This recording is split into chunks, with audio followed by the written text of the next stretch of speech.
자, 이번에 저희가 준비한 다음 이슈입니다. 혈전 우려에도 정경 청장은 백신을 맞아도 된다라고 입장을 밝혔습니다.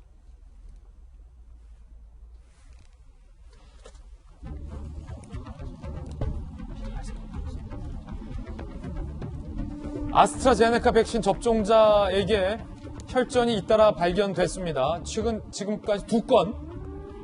그런데 정부 입장은 백신과 무관하다.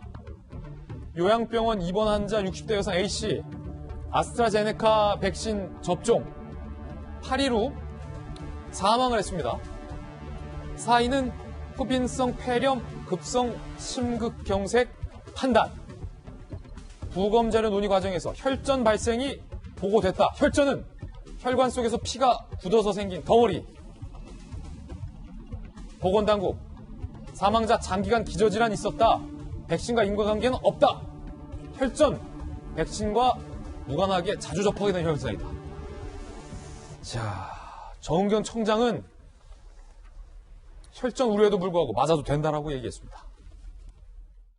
우리 정은경 청장님, 네. 단도직입적으로 묻겠습니다. 아스트라제네카 백신 맞아도 괜찮습니까? 아니면 위험합니까? 아니면 안전합니까? 네, 아스트라제네카 백신 맞으셔도 됩니다. 네. 괜찮다. 네, 저희 질병관리청 직원들도 모두 접종하고 있고요. 네, 간단하게 국민 여러분 맞아도 괜찮습니다. 이렇게 답변하신 거죠? 네, 그렇습니다. 자, 하지만 정부가 혈전이 확인됐다는 것을 닷새 지나서 공개해서 뒷말을 낳고 있습니다. 왜 닷새 지나서 공개했느냐? 주요 사연이 혈전이 아니라고 판단됐다. 공식 부검 결과를 기다릴 예정이다. 라고 얘기를 했습니다. 자, 이 문제 전문가의 의견 들어보겠습니다. 김정기 고려대 약대 교수 모셨습니다. 김 교수님 어서 오세요.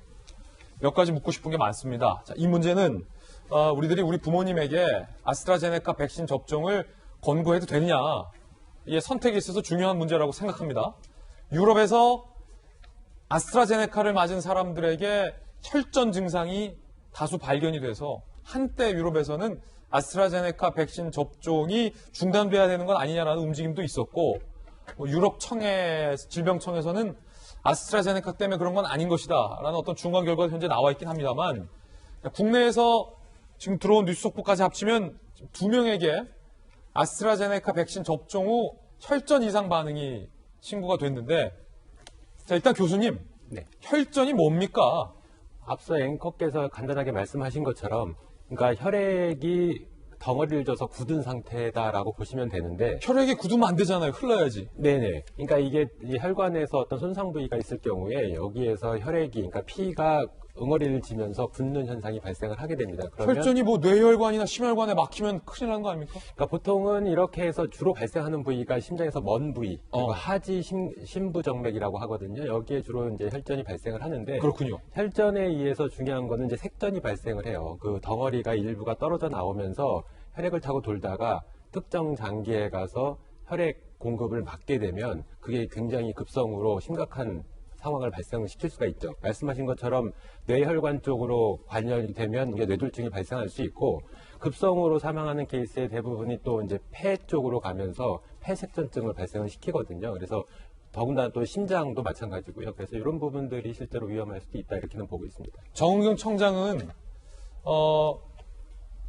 백신 접종과 혈전의 인과관계가 없다라고 발표했는데, 자, 전문가시니까 백신을 접종한 사람들에게서 유럽도 우리나라 2명도 혈전이 발견됐습니다. 물론 혈전이 발견 안 된 백신 접종자들이 훨씬 더 많은 것이 팩트인데, 백신과 혈전의 인과관계가 정말 없습니까? 100%?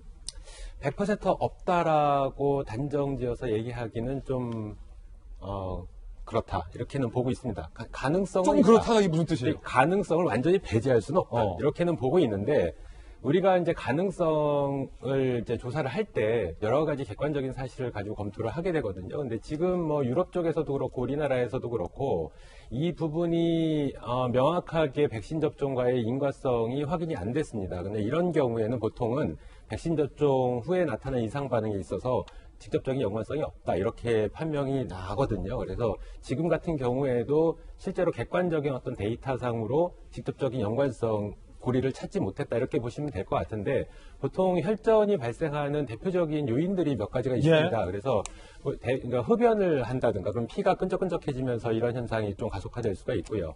그리고 오랫동안 운동을 안 하는 운동 부족, 그러니까 누워 있거나 앉아 있거나 오랜 시간 동안 이렇게 하게 되면 혈전이 생기는 경우가 종종 있습니다. 더군다나 뭐 임신부 같은 경우에도 호르몬 이상이 발생을 하면서 생길 수가 있고요. 그리고 과체중 그리고 지방 성분이 높은 음식을 섭취했을 때 이런 부분들이 있는데 여기에 한 가지 더 관련성이 있는 게 염증 반응도 있어요.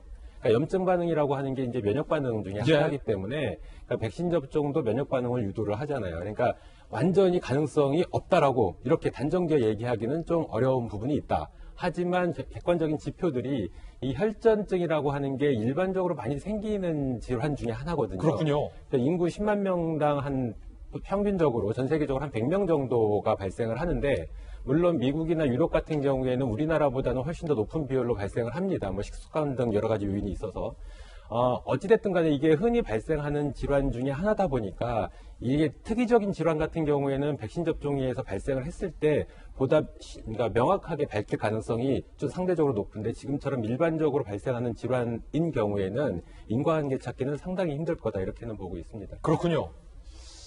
이 직접적인 인과관계 찾기는 힘들다. 하지만 100% 인과관계가 없다라고 표현하기는 그렇다라고 좀 정리가 될 것 같은데 야당의 황보승 의원이 문재인 대통령의 백신 접종도 우려했습니다.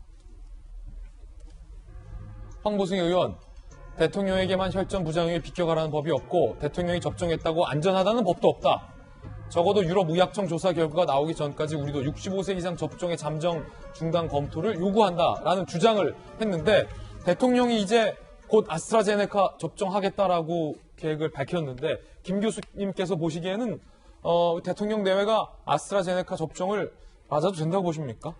지금 상황에서는 아스트라제네카 백신이 명확하게 지금 뭐 혈전 관련 논란에 명확하게 규명된 바가 없기 때문에 지금은 임상시험과 현재까지 진행된 여러 가지 자료들을 검토했을 때에는 일단은 접종을 진행하는 게 맞다라고 저는 생각을 하고 있습니다. 그래서 이 부분은 일반 국민이든 대통령이든 구분할 거 없이 모든 사람들이 똑같기 때문에 접종을 받으시는 게 맞지 않나 이런 생각 가지고 있어요.